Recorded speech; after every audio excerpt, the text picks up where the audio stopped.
ఓం శ్రీ మాత్రే నమః. ఇప్పుడు మీరు చూస్తున్నది ఈ నందీశ్వరుని గరుడ నంది అంటారంట. అంటే గరుష్మంతుడు నందీశ్వరుడు కలిసిన నంది అంట.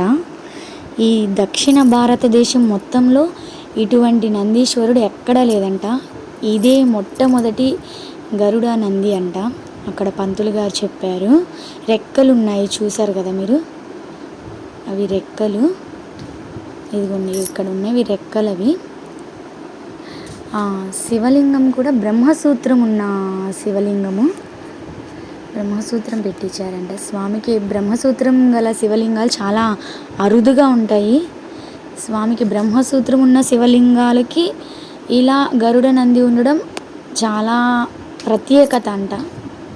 స్వామివారు అంతా చెప్పారు. పంచముఖ ఆంజనేయ స్వామి ఉండడం కూడా మొట్టమొదటిసారి దక్షిణ భారతదేశంలో ఇలా శివాలయంలో బ్రహ్మసూత్రం గల శివాలయము, గరుడ నంది, పంచముఖ ఆంజనేయ స్వామి ఇక్కడే ఎక్కడా లేవమ్మా అని అన్నారు. చూపిస్తాను, ఇక్కడ వెనక సైడ్ ఉంది గుడిలోనే. ఇంకా ఇది కడుతున్నారనమాట, ఇంకా అవ్వలేదు పూర్తి. చాలా బాగుంది, ఎంత పీస్ఫుల్గా ఉందో అసలు, చాలా ప్రశాంతంగా ఉంది. స్వామి అదిగోండి పంచముఖ ఆంజనేయ స్వామి. చాలామంది అక్కడ ప్రదర్శనలు చేసుకుంటున్నారు, లెక్క పెట్టుకుంటూ 108 అలాగా. అసలు ఆ చందమామ అయితే స్వామి పైన స్ట్రైట్గా అలా ఉంది.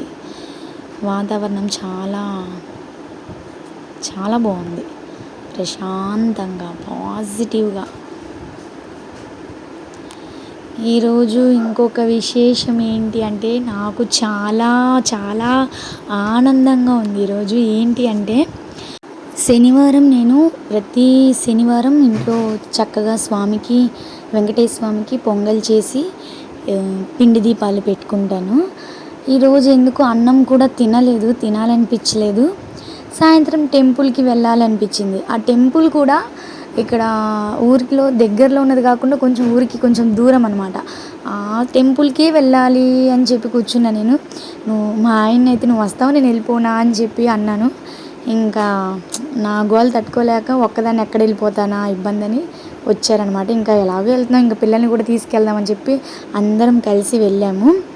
అసలు నాకు ఈరోజు అక్కడికి వెళ్ళాక తెలిసింది, ఈరోజు స్టార్టింగ్ అంట. అక్కడ అలివేలు మంగ, పద్మావతి సమేత వెంకటేశ్వర స్వామి చాలా బాగుంటారు, పెద్దగా ఉంటారనమాట విగ్రహాలు కూడా, ఎంత బాగుంటారో. అలాంటిది ఈరోజు స్వామిని గర్భగుడిలోకి అంత తొందరగా ఎవరిని, వెంకటేశ్వర స్వామి కాడికి గర్భగుడిలోకి ఎవరిని వెళ్ళనివ్వరు.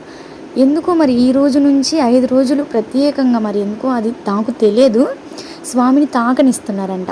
గర్భగుడిలోకి పంపించి చక్కగా స్వామిని ఎలా కావాలంటే అలా పాదాలకి నమస్కారం పెట్టుకొని చక్కగా పట్టుకొని స్వామికి తల అంచి మన ఇష్టం ఇంకా స్వామిని పట్టుకొని నమస్కారం చేసుకొని మనస్ఫూర్తిగా దండం పెట్టుకోవచ్చంట.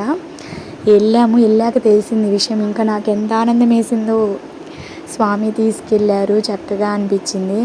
వెళ్ళాము. పంతులు గారు కూడా ఉదయం అయితే అసలు ఇంత టైం లేదమ్మా, వెంటనే పంపించాము, ఇప్పుడే ఇంత టైం ఉంచాము అన్నారు. ఇంకా అదండి ఈరోజు ఈ టెంపుల్ చాలా నచ్చింది, చెప్పాలి చూపించాలి అనిపించింది. అందుకని వీడియో తీసి పెట్టానన్నమాట. శ్రీమాత్రే నమః.